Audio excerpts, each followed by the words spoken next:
She never acted to please. She acted to speak of Algeria, of exile, of women, and of silence. This is the story of Nadia Kaci, one of the strongest and most iconic faces in Algerian and Franco-Algerian cinema. Nadia Kaci was born in Algiers in 1970. From a very young age, she felt a powerful, urgent need to express herself, to give a voice to the unspoken. She came of age during a turbulent time. In the 1990s, Algeria was deep in the throes of the dark decade. The country was wounded, and its cinema was in crisis. Yet it was also a cinema of resistance, a cinema that refused to be silenced. It was in this atmosphere of urgency and defiance that Nadia Kaci's career began. In 1994, everything changed with a film that would become a cult classic, Bab El Oued City, directed by the great Merzak Alouache. The film was a sensation, selected for the prestigious Cannes Film Festival. In it, Nadia Kaci wasn't just acting, she was a force of nature. She brought a raw, truthful, and utterly unforgettable presence to the screen. From that moment on, it was clear, a major actress was born. She didn't just play a role, she embodied the anxieties and hopes of a generation caught in the storm. Very quickly, another brilliant director saw this unique spark in her. She became the muse, the essential actress for filmmaker Nadir Moknèche. Their collaboration would become one of the most fruitful in modern Algerian cinema. Together, they painted a gallery of unforgettable female portraits. These weren't the cliched, submissive women often seen on screen. Moknèche's women, as portrayed by Kaci, were free, wounded, dignified, and fiercely rebellious. Think of films like Le Harem de Madame Osman, Viva l'Algérie, d'Elise Paloma, and later, Lola Pater. In each of these, Nadia Kaci gave life to complex characters navigating a society full of contradictions. She became the voice and the face of modern Algerian women, women who struggle, who love, who fight, and who assert their right to exist on their own terms, far from any stereotype. Her performances were subtle, yet powerful, capturing the inner turmoil and resilience of her characters.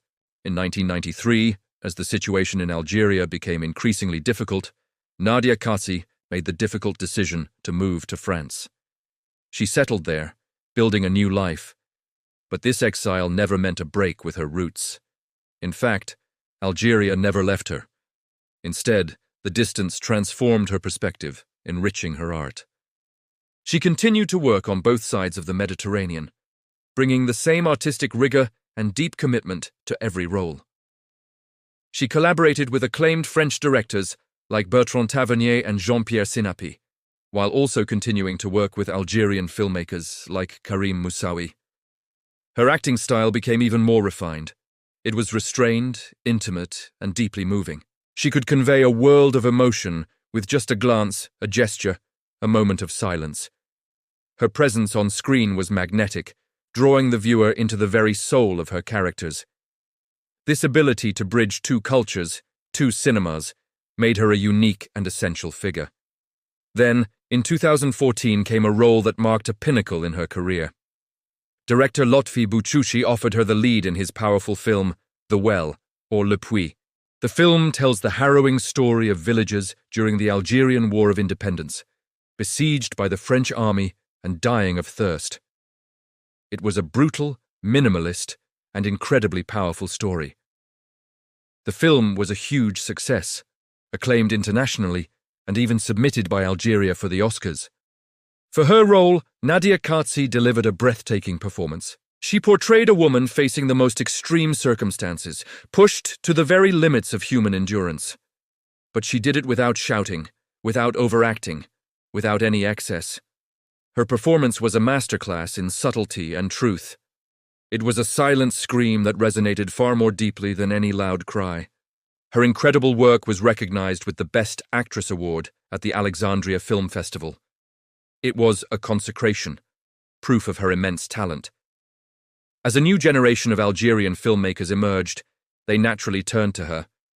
She wasn't just an actress anymore, she was an icon, a symbol of artistic integrity.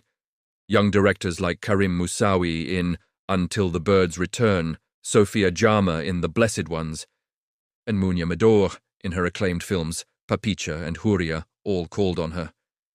In these films, she often embodies a crucial figure, sometimes the mother, the repository of memory and pain, sometimes the conscience of a society struggling with its past, and always a symbol of transmission, passing the torch to a new generation. She became the living link between the cinema of the dark decade and the vibrant new wave of Algerian cinema, a bridge between generations. But Nadia Kaci is not only an actress. Her need to speak, to bear witness, also led her to writing. She is a powerful author whose words carry the same weight and truth as her on-screen presence. She wrote a play, Women in Search of Land, which was staged with great success in both Algeria and France. She also authored 2 deeply moving books. Left for Dead is a harrowing account that won the Human Rights Literary Award, and A Misplaced Child continues her exploration of trauma and memory. Through her writing, she gives voice to the forgotten, speaking of violence, of exile, and of the women who are so often silenced. For her, art is not just a profession. It's a form of commitment, a duty to remember and to speak out. This incredible career, built on integrity and talent, has not gone unnoticed. In 2017, the French government recognized her immense contribution to the arts by naming her a Knight of the Order of Arts and Letters. It's an official honor, a prestigious medal. But for Nadia Kaci, you get the sense that her true reward, her real recognition, comes from the deep respect of the public, both in Algeria and in France, who see in her a reflection of their own truths. Nadia Kaci never sought fame or glamour. She chose truth. Through her roles, her words, and sometimes through her powerful silence, she tells the story of an Algeria that is intimate, human, and ultimately universal. She is a free woman, a free artist, and the unforgettable face of a cinema that refuses to give up. Thank you for watching. If you enjoyed this story, don't forget to like, subscribe, and join us for more dives into our rich history and culture.